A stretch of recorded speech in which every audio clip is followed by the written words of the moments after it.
여러분, 하나님의 뜻을 가지고 역사를 바꾸는 사람들이 있습니다. 하나님의 뜻을 가지고 이 역사의 흐름을 바꾸는 사람들, 그 사람들이 모인 곳이 사실 교회였죠. 그래서 교회의 중심에는 예수 그리스도가 있지만 그 예수 그리스도를 중심으로 한 이 교회는 세상의 중심에 있었어요. 그 세상의 교회가 교회다움을 가지고 세상의 중심을 가지고 있을 때 세상은 형통함이 있었습니다. 복이 있었어요. 왜냐하면 이곳에 복의 근원이 있기 때문입니다. 그래서 그 교회는 사실은 이 보이는 교회, 건물의 교회를 얘기하는 것이 아니라 그걸 믿고 그걸 살아가고 살아내는 순종의 삶을 사는 그 한 사람 한 사람 모인 곳이잖아요. 결국 이 세상을 바꾸는 건 교회라고 얘기하지만 우리 한 사람 한 사람이다라는 것입니다. 그래서 하나님의 뜻을 가지고 역사를 바꾸는 사람들은 어떤 삶을 살았는지 오늘 함께 은혜를 나누면서 우리도 이 세상의 역사를 바꾸는 위대한 믿음의 삶을 살기를 소망하고 축복합니다. 첫째로 역사를 바꾸는 사람들은 하나님의 음성을 듣고 순종하는 사람들입니다. 오늘 본문의 1절과 4절의 말씀을 보면 여호와께서 아브라함에게 이르시되 너는 너의 고향과 친척과 아비의 집을 떠나 내가 너에게 보여줄 땅으로 가라. 이에 아브라함이 여호와의 말씀을 따라갔고 롯도 그와 함께 갔으며 아브라함이 하란을 떠날 때에 75세였더라.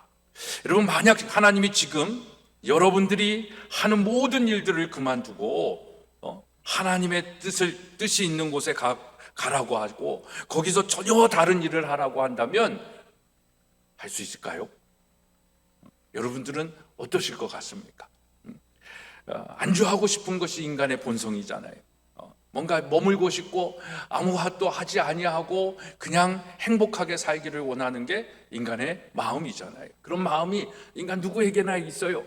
근데 하나님이 그런 삶을 살고 있는 우리들에게 그걸 다 내려놓고 내가 지시할 땅으로 가. 그럼 갈 수 있을까요? 그런데 아브라함은 그 일을, 이 힘든 일을, 할 수 없을 것 같은 이 일을 하잖아요. 이것이 뭐예요? 이것이 순종인 것이죠. 순종은 누가 할 수 있는 거예요? 믿음이 있기 때문에 할 수 있는 것이죠. 그래서 이 믿음을 가지고 하나님에 대한 신뢰를 가지고 있는 사람들은 하나님이 하라면 다 할 수 있는 거예요.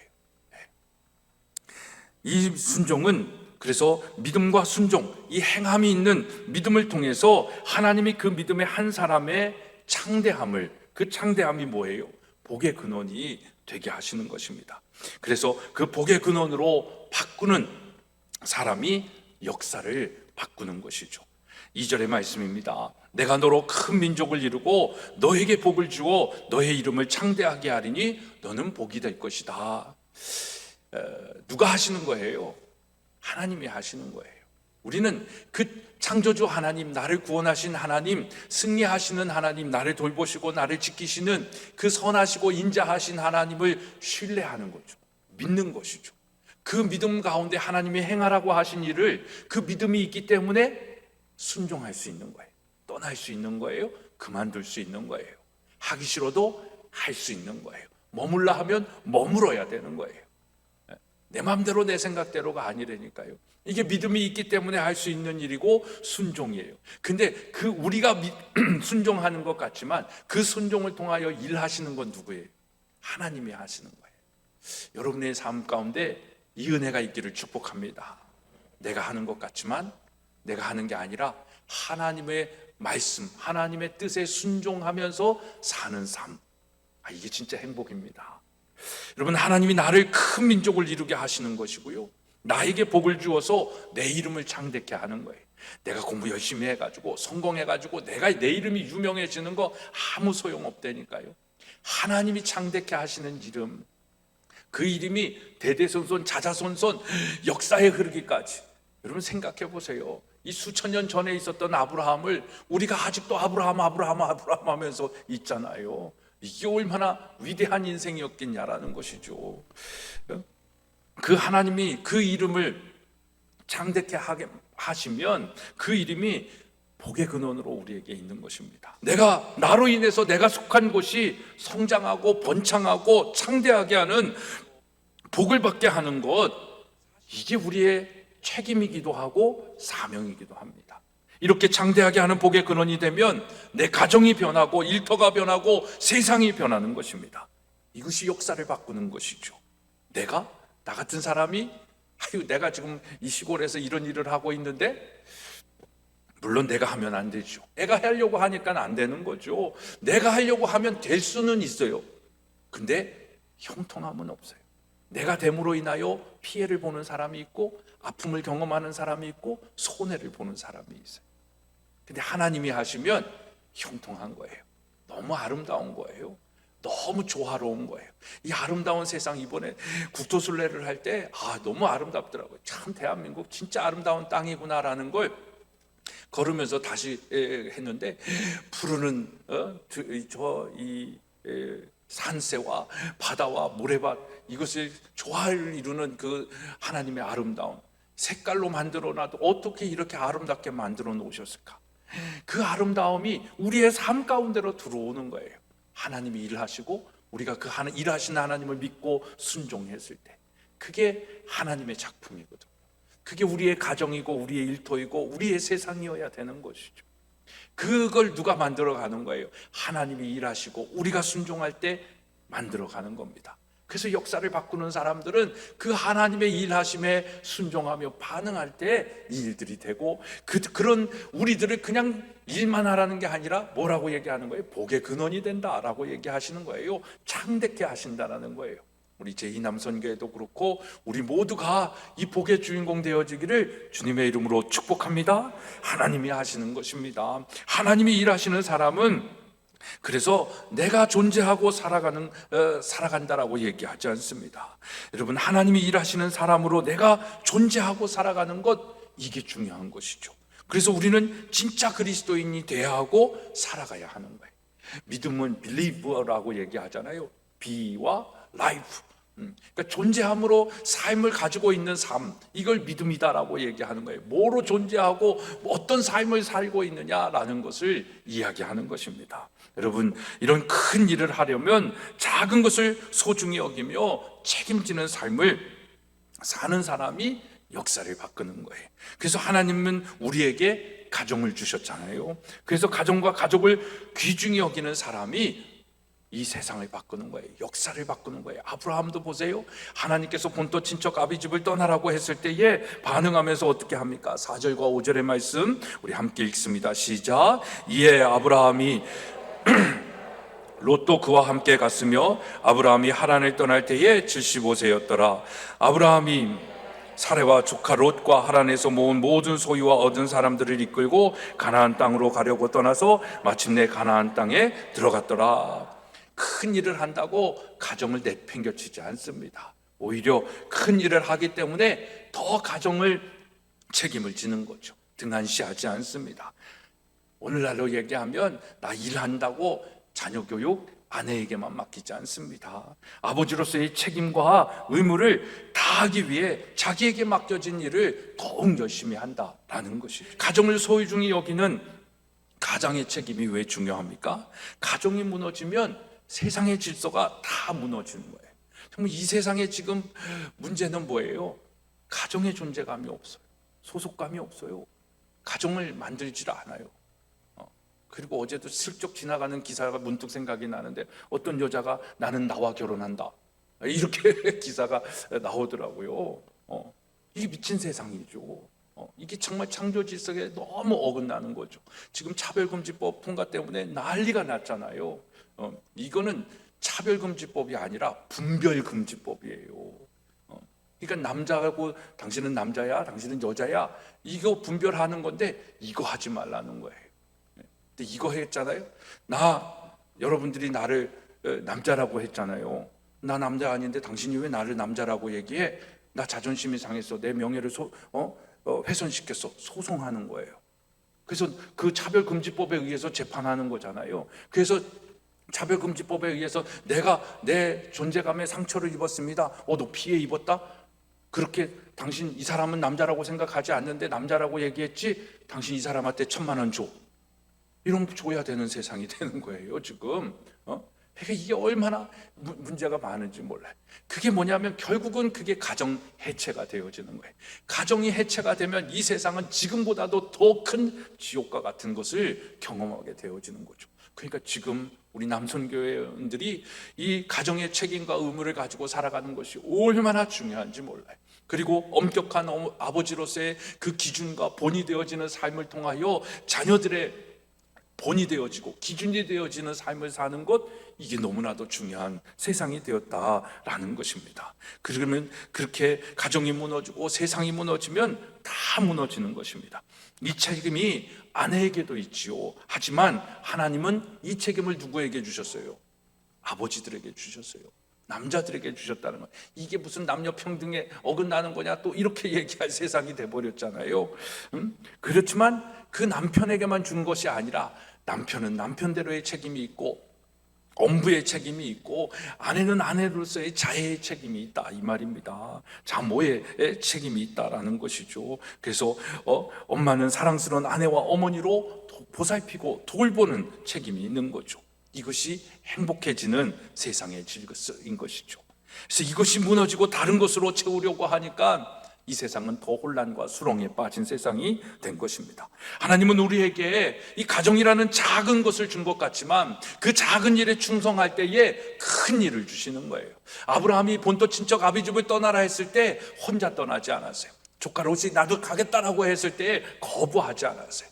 그리고 그 롯을 끝까지 책임지는 아브라함의 모습을 우리는 볼 수 있지 않습니까? 이렇게 작은 복을 누릴 줄 아는 자에게 큰 복을 주고 이 큰 복을 누리는 사람이 역사를 바꾼다라는 것이죠. 처음에는 방랑자처럼 또는 잠시 들려가는 나그네처럼 찾아들었던 이 땅을 아브라함은 후에 아브라함이라는 이름으로 자신의 기업의 땅으로 삼는 개척자가 된 것입니다.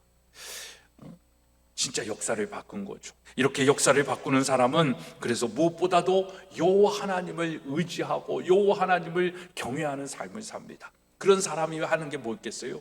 예배드림이죠. 제단을 쌓는 거예요. 오늘날로 얘기하면 교회를 짓는 거고 교회를 세우는 것이죠.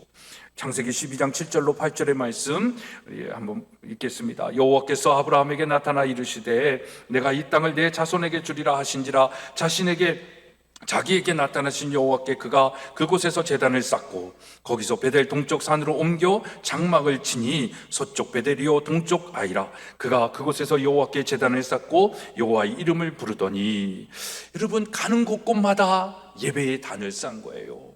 그러니까 여러분들 어디서 무엇을 하든지 정말 예배가 삶이 되고 삶이 예배가 되는 것을 얘기하잖아요. 그것은 여러분들이 거하는 곳에 예배를 하는 거예요. 여러분들 어디를 가든지 어디를 앉든지 기도하시나요? 예배는 아니더라도 하나님, 저 오늘 이곳에 왔어요.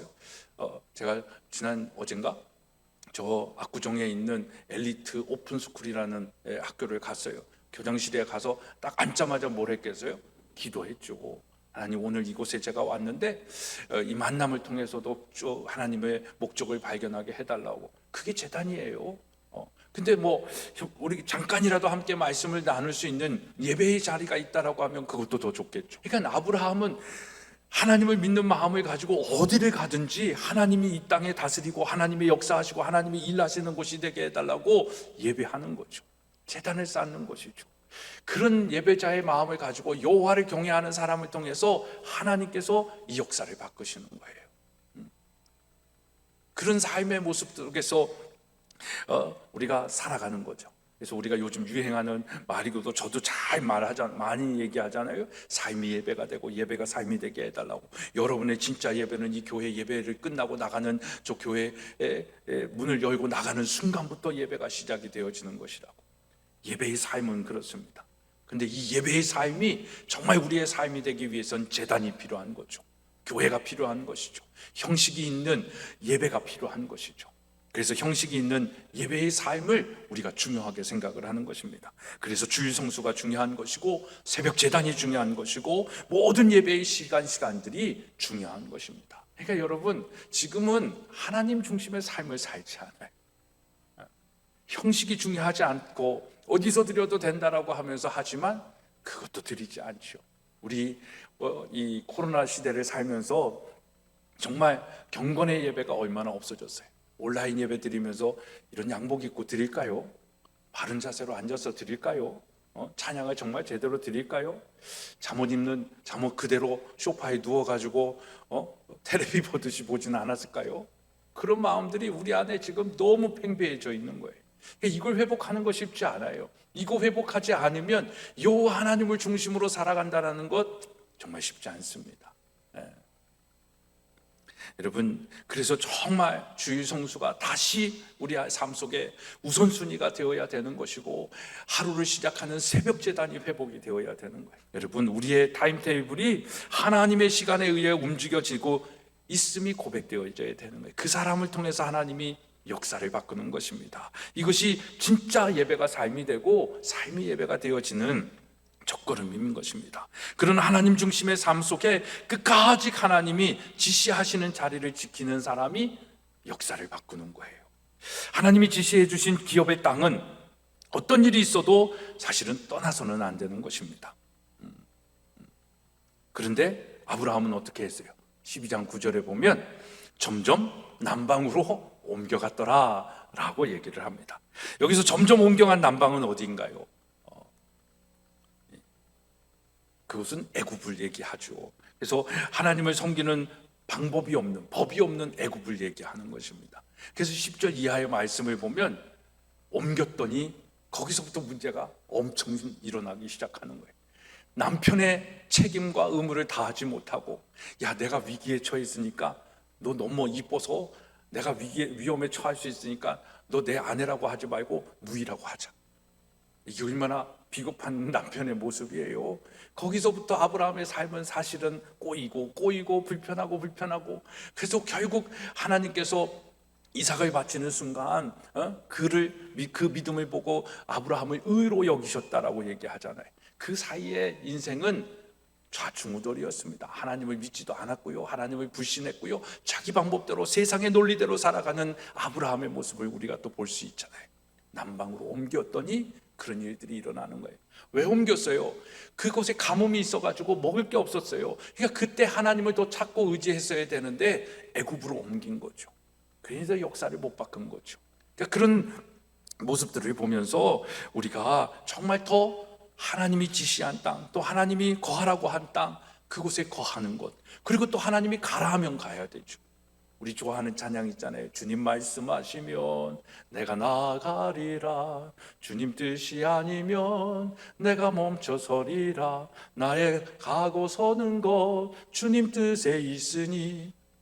정말 하나님의 뜻에 가고 서는 것이 있어야 되는데 우리는 간 다음에 그 자리에서 하나님 나 좀 살려주세요 하고 있는 거예요.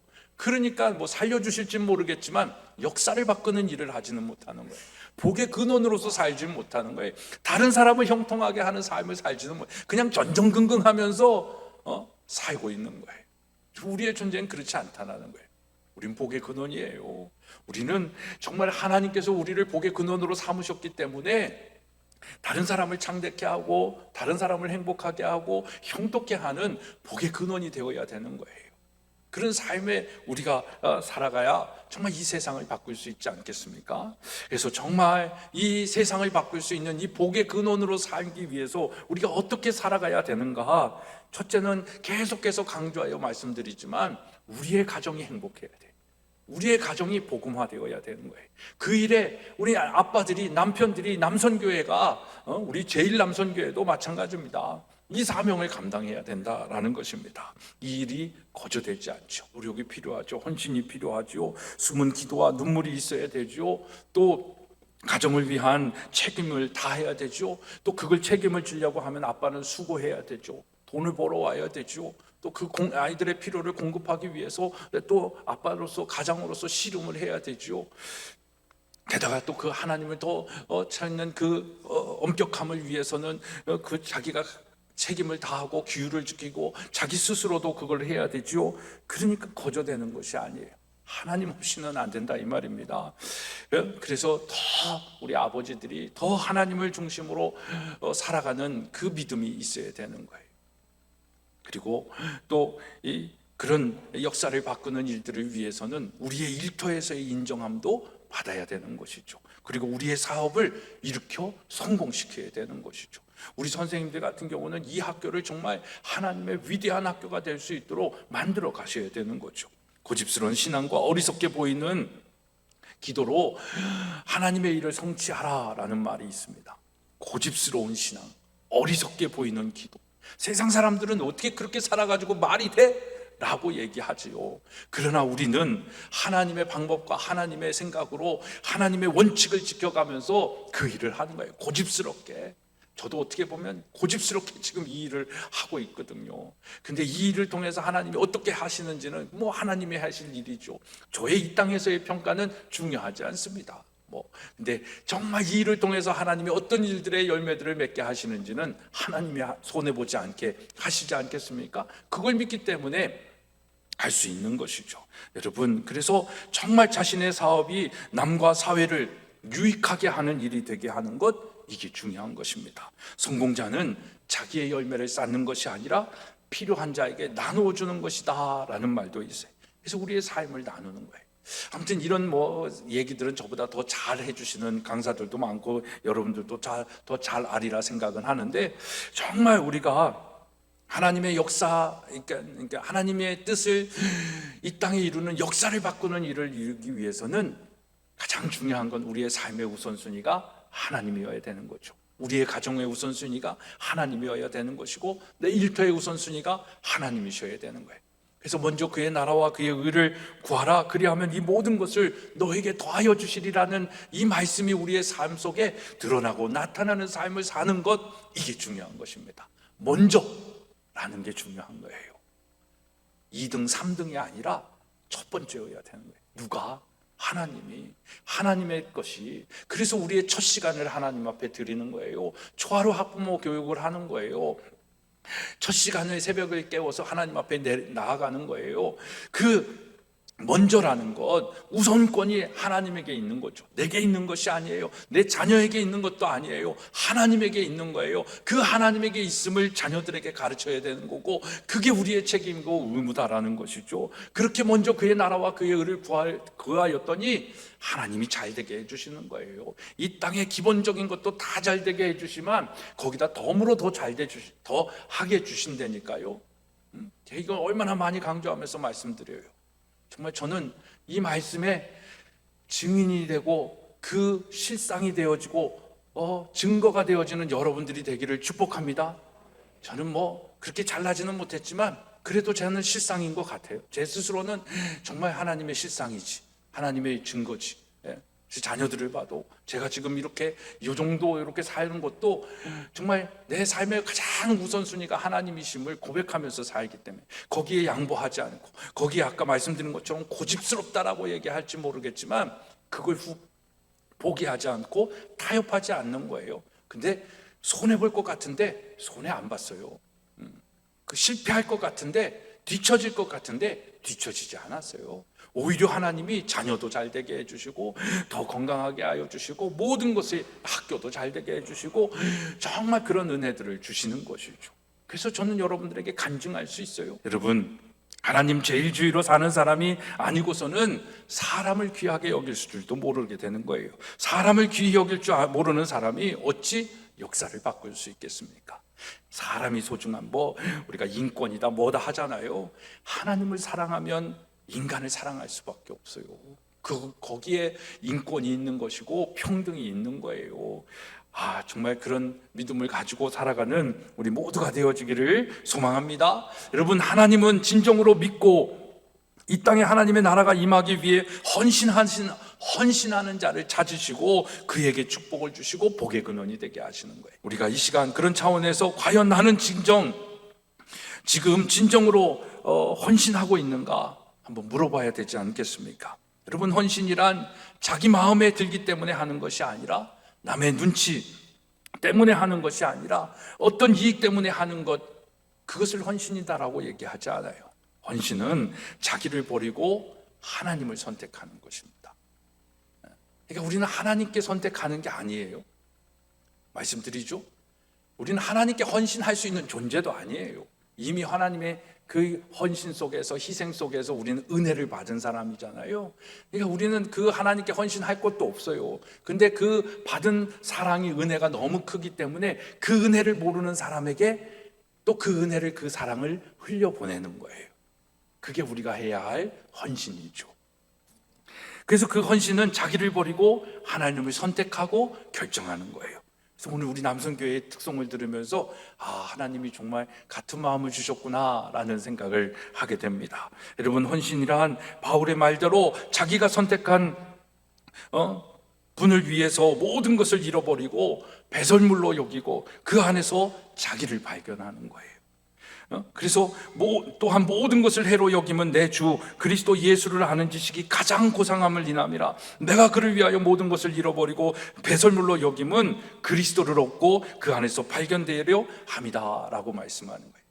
여러분, 이 말씀이요, 우리가 이 세상에서 살아갈 때에 바울은 정말 많은 것을 알고 있고 학적으로도 성공한 사람이었어요. 그죠? 근데 그가 알고 있는 것이 100만 원짜리야. 근데 예수 그리스도를 알고 보니까 예수 그리스도는 1억이야. 여러분, 뭘 선택하겠어요? 100만 원을 선택하겠어요? 1억을 선택하겠어요? 1억을 선택하죠. 그러니까 이 100만 원을 배설물로 여길 수 있는 거예요. 예수 그리스도를 아는 지식의 고상함이란 이런 거예요. 그러니까 여러분들이 1억을 알아야 되는지 아는데 지금 100만 원짜리 가지고 전전긍긍하면서 살고 있는 거예요. 1억을 알면 이 100만 원짜리가 100개는 더 있는 거잖아요. 그러니까 이거는 아무것도 아니에요. 이 세상의 성공과 이 세상에 추구하고 있는 것들은 정말 배설물로 여겨도 될 만한 것들이거든요. 왜? 나는 1억을 갖고 있으니까. 난 예수를 알고 있으니까. 바울은 이걸 발견한 거예요. 여러분, 이걸 발견한 여러분들 되기를 소망하고 축복합니다. 그죠? 이걸 발견하면 세상에 그렇게 막 세상과 타협하면서 세상이 이런데 왜 교회는 이래요? 세상이 그러니까 교회는 이래야죠. 왜 못 따라가는 거예요? 이런 얘기 할 이유가 없다니까요. 근데 이 배설물로 같이 배설물 되자고 하니까 이게 얼마나 답답한 거예요. 안타까운 것입니까?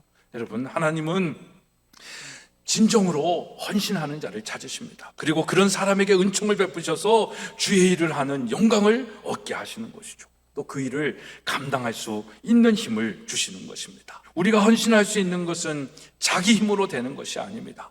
내게 능력 주시는 자 안에서 하는 거예요. 내가 할 수 있는 일이 아니에요. 그래서 헌신이라고 얘기하지 않아요. 하나님이 일하시는 건데 내가 뭘 헌신을 해?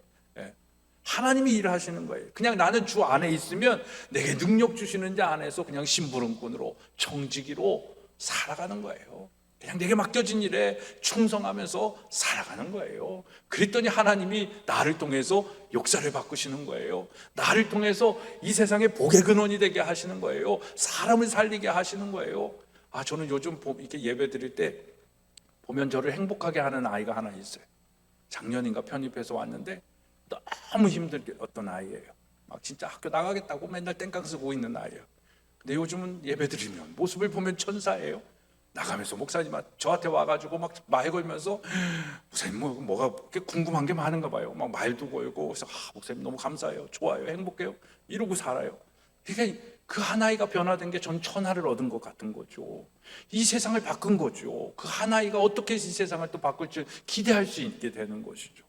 여러분, 우리의 자녀들이 그럴 수 있다라는 겁니다. 그걸 위해서 우리가 살아가는 거예요. 그걸 내가 하는 게 아니라니까요. 제가 그 아이를 위해서 한 거는 혼낸 것밖에 없어요.